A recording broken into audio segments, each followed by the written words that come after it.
Mutungamiri wenyika yeZimbabwe Emmerson Mnangagwa vaivorigreta kukomishina kwakaita 54 maFord Ranger vehicles kune machief commander eZimbabwe Defence Forces for maoperational use. Vatoona kuti mathreats necriticism yakureceiva kune vanhu vanozikamwa kuti maadvocates ende vanhu veopposition vari kufaita vachiti this regime iri kumbunyikidza kodzero dzevanhu. Sambira mashoko anokudanyirwa panapa kuti wasubscribe walike wataona bell icon.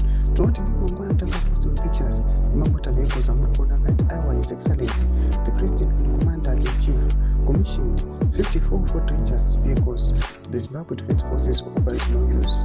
These vehicles will enable the Defence Forces to effectively and efficiently execute their duties. Advocate Maire anopindura pa this issue achireply achiti, we have no money to fix the electricity crisis. Buy ambulance for hospitals. Make sure children have enough textbooks. Buy food to make sure people do not starve. Pay the country's debts. Build a soccer stadium, or even ensure that citizens have clean tap water, but we have money to splurge on unnecessary luxury cars for the army. Zimbabwe is not poor, it is poorly managed. What a mess.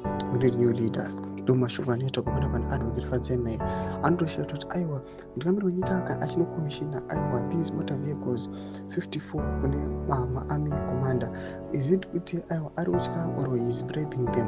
But ari kutoshandisika kuti toona kuti nyika yekuti magetsi chaimo izvi inoda kuadresiwa, but kuona mamillions ari kubuda pakutenga motokari idzi angade all those issues adresiwa apera.